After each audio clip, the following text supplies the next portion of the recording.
ஓம் சாய்ராம், ஜெய் சாய்ராம். எல்லாரும் நல்லா இருக்கணும், எல்லாருக்கும் நல்லதே நடக்கணும். அன்பு குழந்தையே, கொஞ்சம் கூட தாமதிக்காம உடனே வான்னு எதுக்காக சொன்னேன் தெரியுமா? இன்னும் கொஞ்ச நேரத்துல உனக்கான ஒரு நல்ல செய்தி உன்னை தேடி வந்து சேரப்போகுது.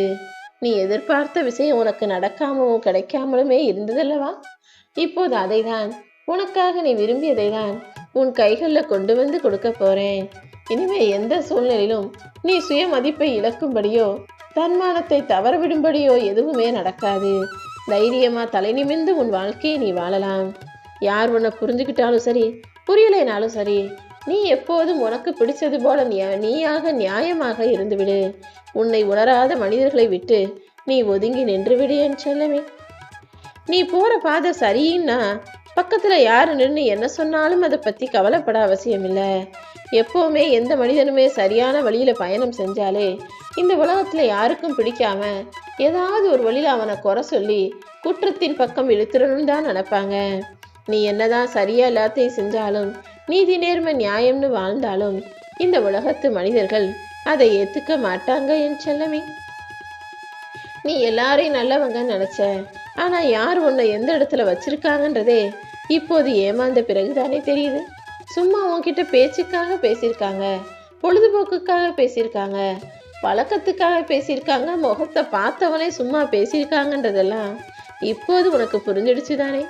உண்மையிலேயே உனக்கான நல்லதை யார் நினைச்சாங்க, யார் நல்லவங்கன்றதையும் சீக்கிரமே உனக்கு அடையாளம் காட்டுறேன். இந்த உலகத்துல யாருக்குமே துன்பம் சொந்தமும் இல்லை, இன்பம் நிரந்தரமும் இல்லை. இன்பமோ துன்பமோ மாறி மாறி வர்றதுதான் வாழ்க்கை. நீ எதை விதையா போடுறியோ அதை தானே அறுவடை செய்ய முடியும். நீ நல்லதை செஞ்சிருந்தீனா உன் வாழ்க்கை இன்பமயமாக இருக்கும். கெட்டதை செஞ்சிருந்தீனா உன் வாழ்க்கை துன்பமயமாக இருக்கும்.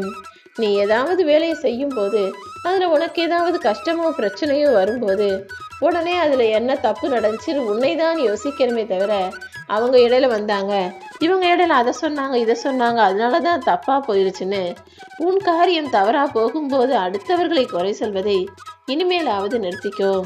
ஒரு விஷயம் நீ நினைச்சது போல நடக்கணும்னா முதல்ல அதை யாருக்கிட்டையும் சொல்லாத.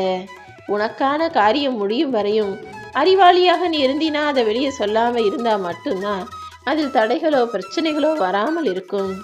சோம்பேறி சும்மா வாய் பேச்சால அதை செஞ்சிருவேன் இதை செஞ்சிருவேன்னு சொல்லுவானே தவிர எதையும் சாதிக்க மாட்டான். அவனால சாதனைகளை பாதுகாக்கவும் முடியாது. சோம்பேறிக்கு கோடி கோடியாய் சொத்து கொடுத்தாலுமே கூட அதை விருத்தியாக்கவும் முடியாது. ஆனா நீ சுறுசுறுப்பான புத்துணர்ச்சியோட கூடிய நல்ல பிள்ளை.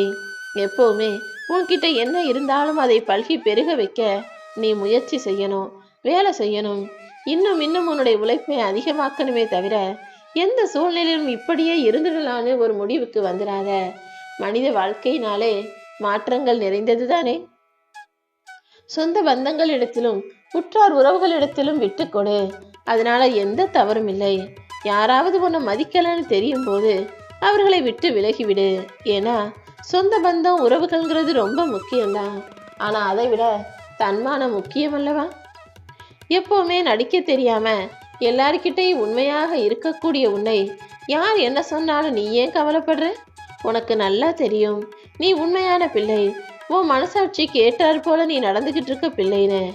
அப்புறம் என்ன, உன் மனசாட்சிக்கு மட்டும் நீ உண்மையாக இருந்தா போதும். யாருக்கிட்டையும் போய் உன்னை நீ நிரூபிக்கணும்னு அவசியம் இல்லை. உன்னை புரிஞ்சுக்காதவங்க தான் உன் குறைகளை சொல்லி கேலி செய்வாங்க, சிரிப்பாங்க. ஆனா உன்னை உண்மையாக புரிந்து கொண்டவர்கள் எப்போதுமே உன்னை பாராட்ட தான் செய்வாங்க. உன்னுடைய நிறைகளை சொல்லி இன்னும் இன்னும் ஊக்கப்படுத்தி உன்னை சந்தோஷப்படுத்துவார்கள். அப்படிப்பட்ட நல்ல மனிதர்களோடு மட்டும் நீ நட்பு வச்சுக்கோ என் செல்லமே. இந்த உலகத்துல எல்லாரும் பிறக்கும் போது நல்லவங்களாக தான் பிறக்கிறாங்க. ஆனா சுத்தி இருக்கக்கூடிய மனிதர்களில் அவர்களுடைய செயல்களின் மூலமாக தான் ஒரு சிலர் நல்லவங்களாகவும் ஒரு சிலர் கெட்டவங்களாகவும், ஒரு சிலர் அறிவாளியாகவும் ஒரு சிலர் ஏமாளியாகவும் ஒரு சிலர் முட்டாள்களாகவும் மாறி போறாங்க. எப்பவுமே ஒரு மனிதன் வாழ்க்கையில நல்லா இருக்கணும்னா சுத்தி இருக்கக்கூடிய நட்புகளை புரிஞ்சு அளவோட வச்சுக்கணும். கூட இருக்கிறவங்க நல்லா இருக்கும்போது தான் உன் வாழ்க்கை நல்லா இருக்கும். உன் கூட இருக்கிறவன் கெட்டவனா இருக்கும் பட்சத்தில் என்னைக்கு இருந்தாலும் அது உனக்கு ஆபத்து தான். எப்பவுமே நல்ல மனிதர்களையும் நல்ல நட்புகளையும் உன் கூட வச்சுக்கோ. அதே போல வயசானவங்க கிட்ட பணிவா பவ்யமா பேச கத்துக்கோ. துணிவும் தைரியமும் உனக்குள்ள இருந்தாலும் அதை இடத்துக்கு ஏற்றாற் போல காலத்துக்கு ஏற்றாற் போல மட்டுமே பயன்படுத்தினா போதும்.